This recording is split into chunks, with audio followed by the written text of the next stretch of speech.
नमस्कार दोस्तों, इस वीडियो से हम बच्चों के लिए जो झबला बनाया जाता है उस पर प्रैक्टिस करना शुरुआत करेंगे। फिलहाल ड्राफ्टिंग से इसकी शुरुआत करते हैं। ड्राफ्टिंग के बारे में अब आपको ज़्यादा बताने की ज़रूरत नहीं है, आप समझते हैं ड्राफ्टिंग क्या होती है। तो सीधा मैडम के पास जाते हैं और उनसे रिक्वेस्ट करते हैं कि कृपया वो उसकी ड्राफ्टिंग करना सिखाएं, बच्चों का झबला। ठीक है, नमस्ते। अभी हम देखेंगे बच्चों का झबला। झबला दो टाइप का करते हैं, कोई स्लीव लगाता है यानी कि भाई लगाता है, या विदाउट भाई का भी हो सकता है। तो पहले हम एक ही झबला सीखेंगे, तो वो विदाउट भाई का है। तो उसके लिए हमने छाती ली है 16 इंच। वो भी नाप हमने ऐसा ही लिया है कि चलो छोटा बच्चा 16 इंच का हो सकता है उसकी चेस्ट, उसके हिसाब से हमने वो 16 इंच छाती और 12 इंच की लंबाई हमने उसके लिए लिए। ये हमें ध्यान में रखना है कि बच्चे के लिए जब हम बनाते हैं तो कॉटन का कपड़ा तो हमें लेना ही है, और उसका नेक जो है वो हम बिल्कुल छोटा करेंगे, ना कि बड़ा करेंगे। अभी हम पहले देखते हैं कि यहाँ हमने 0 पॉइंट लिया है। 0 से 1 हम लेंगे लंबाई में 1 इंच ज्यादा नीचे बोड़ने के लिए। आप चाहे तो शो के लिए उसको एक फ्रिल लगा सकते हो या पाइपिंग लगा सकते हो, कुछ भी कर सकते हो। लेकिन अभी हम ये सादा अगर देखते हो तो 12 इंच की लंबाई, उसमें 1 इंच मिला के हुआ 13 इंच। 13 इंच पे हम मार्किंग कर देते हैं। अच्छा, 1 इंच ज्यादा लिया हुआ। 1 इंच ज्यादा, क्योंकि नीचे सिलाई में जाएगा, इसलिए हमने फोल्ड के लिए 1 इंच ज्यादा रखते हैं। अगर हमें यही इसी में थोड़ा फ्रिल लगाना है तो फ्रिल की लंबाई हम इसमें से कम कर देते हैं, ताकि वो फ्रिल लगाने के बाद ज्यादा बड़ा ना हो जाए।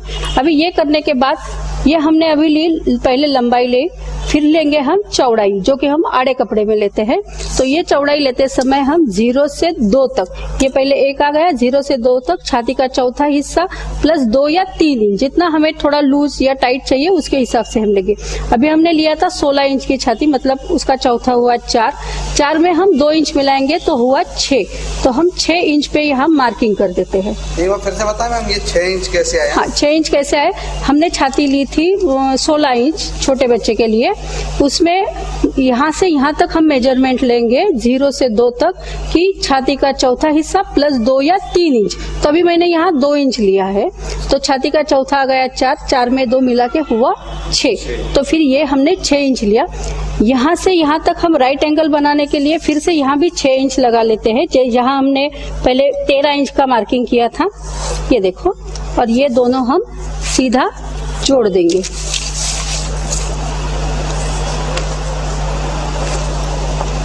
और ध्यान में रखें कि हमेशा हमारी लाइन सीधी आनी चाहिए, इसलिए चाहे तो आप एक ट्रायंगल है या बड़ी पट्टी का भी इस्तेमाल कर सकते हैं, स्केल वगैरह का भी यूज कर सकते हैं कि राइट एंगल में हमारी पूरी लाइन सीधी सीधी आए। इसके बाद हम लेंगे यहाँ से नीचे तक हमारे हाथ के लिए कटिंग जो होगा वो लेते हैं हम छाती का चौथा हिस्सा, मतलब 4 इंच। तो ये हमने 4 इंच पे मार्किंग किया, और यही यहाँ से भी हम 4 इंच नीचे ले लेते हैं।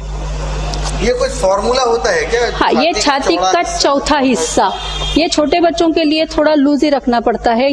हम हमारे टाइट कपड़े पहन सकते हैं हमारे हाथ से, लेकिन छोटे बच्चों को हम कपड़े पहनाते, इसलिए ये जो हाथ का शेप है वो उनके लिए थोड़ा लूज ही रखते हैं।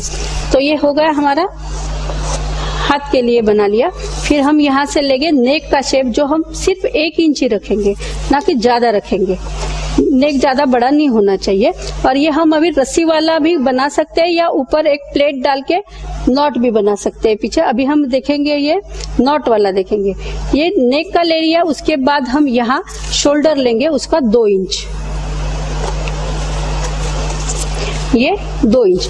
ये लेने के बाद हम ये नेक का शेप देते हैं। आप चाहे तो ऐसा राउंड दे सकते हो या स्क्वायर भी बना सकते हो। वो 2 बाई 1 हो गया ये। हाँ, ये नहीं, हाँ, ये इधर का 4 बाय और ये 1 इंच नीचे, 4 बाय 1 का ये यहाँ से नेक हो गया। तो हम अभी यहाँ इतना होने के बाद हम इसको अभी पहले काट लेंगे।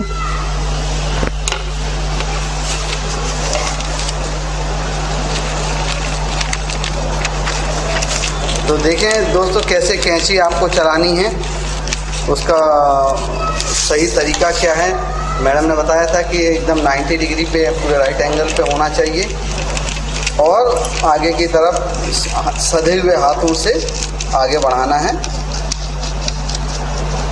तो ये तो खैर पेपर पे कटिंग है, थोड़ा हाँ, पेपर पे कटिंग है, इसलिए हम ऐसा थोड़ा पेपर घुमा सकते, लेकिन जब हम कपड़े पे कटिंग करेंगे तो ऐसा हम घुमा नहीं सकते, इसलिए हमें बहुत सावधानी लेनी पड़ेगी जब हम कपड़े पे कटिंग करेंगे। और अभी हम ये नेक का शेप काट लेते हैं। देखो हम अभी चाहे तो स्क्वायर नेक काट लेंगे और ये देखना, हाँ बराबर यही हमें खत्म करना है।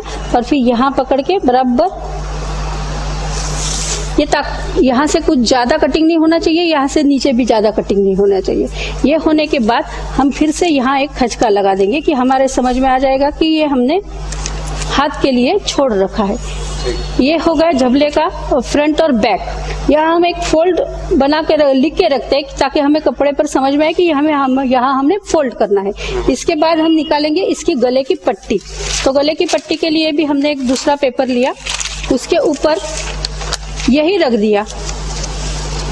अच्छा, इसी के ऊपर रख, इसी के ऊपर, ताकि फिर हमें बार बार शेप ना बनाना पड़े। तो फिर हमने बराबर यही मार्किंग करके ये पहले निकाल लिया गले का शेप, और उसके बाद हम निकालेंगे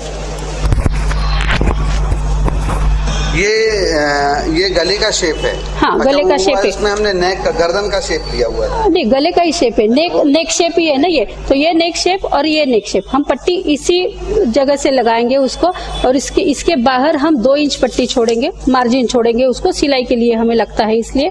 और इसके नीचे भी 1.5 इंच मार्जिन छोड़ देंगे, ताकि हम ये सिलाई करके फोल्ड करके बीच में से एक रस्सी डाल सके। तो ये हम बराबर यहाँ से एक फिर इसका भी ऐसा ही सेम स्क्वायर बना लेंगे। तो ये अभी हम काट लेते हैं।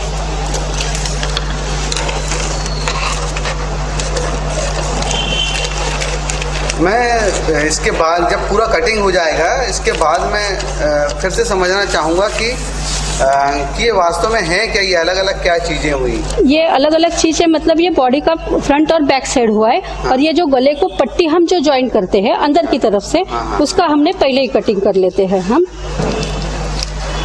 ये इस तरीके से कटिंग, ये इस तरीके से हम बराबर, मतलब हम सिलाई करते समय हमें कुछ तकलीफ नहीं होती कि वो कम ज्यादा हो।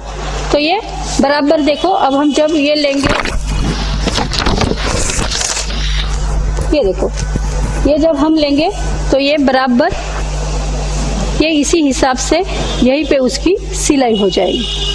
तो वो हम बराबर कट कर सकते हैं। ये देखो, तो एक बार थोड़ा सा और बता दें मैम, ये क्या चीज है, ये क्या है इसमें, क्योंकि हमको तो समझ में नहीं आ रहा कि इसमें गर्दन कौन सा है, फ्रंट। हाँ, ये देखो, ये फ्रंट है। ये हम पेपर कटिंग का सिर्फ हमने फ्रंट का भी आधा हिस्सा निकाला है, चाहे आप लेफ्ट समझो या राइट समझो। यहाँ हमारा फोल्ड आता है, मतलब वो कपड़े का अगर हम यहाँ फोल्ड करेंगे तो वो पूरा खुल जाएगा। तो ये हमारा ऐसा दिख जाएगा यहाँ से। ये देखो, ये पूरा यहाँ से यहाँ तक एक स्क्वायर हो जाएगा। ये हमारा फ्रंट निकला। इसके नीचे हम डबल लेके बैक का भी निकालेंगे, वैसे ही हम पट्टी का भी निकालेंगे।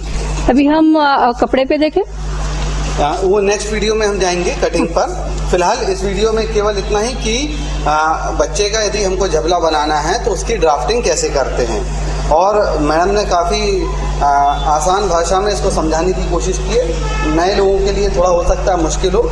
इस वीडियो को बार बार देखें, रिमाइंड कर करके देखते रहें और समझने की कोशिश करें कि ये किस प्रकार से इसकी ड्राफ्टिंग की है। उम्मीद करते हैं इस वीडियो से आपको ज़रूर फ़ायदा मिला होगा। कम से कम झबले की ड्राफ्टिंग आप सीख गए होंगे। अगले वीडियो में हम सीधे कपड़े पर कटिंग करना सीखेंगे। धन्यवाद। नमस्ते।